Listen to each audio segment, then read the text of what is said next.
The family of a man found floating in the reservoir over the weekend is remembering their father, saying he was loved by everyone. Steve Cermak was found right around 10 o'clock Saturday night after falling into the water.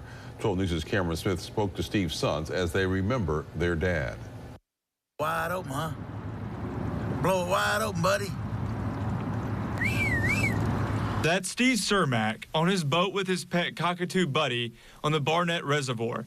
His sons Donovan and Hunter say everyone loved Steve. Every time he pulled up, people got excited, and he'd give them a little woohoo, and he'd have his bird Buddy with him. Last Saturday, Steve was out on the water for about 4 or 5 hours cruising the water with Buddy.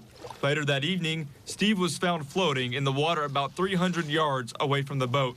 Donovan says his dad's girlfriend tried calling Steve but couldn't get him on the phone. Donovan also tried calling and didn't get a response. So he drove to the reservoir and saw his father wasn't on the boat. So, it was just really hard. And, the cops came and they ended up finding him in the reservoir a couple hours later. So it was, man, it's really rough. Donovan says he and his dad were close. My dad was my best friend.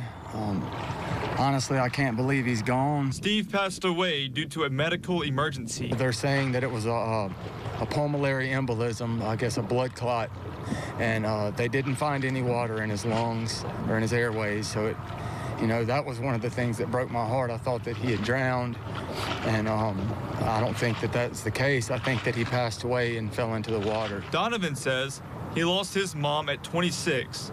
And his brother lost his mother at 6 years old. He was all we had left, so this is rough. Anytime the sun was out, Steve and Buddy were cruising the water several times a week. Donovan says his dad had Buddy for about a year, and he was like another son to Steve. They were a team together. They goofed off together, and they talked smack to one another, and he'd beg dad for cookies, and they were wild together, but he loved him, and Buddy loved my dad. They'd also share an ice cream sandwich. Buddy has been missing since the outing with their father. Steve's sons pray Buddy will be found. Reporting in Brandon, Cameron Smith, 12 News.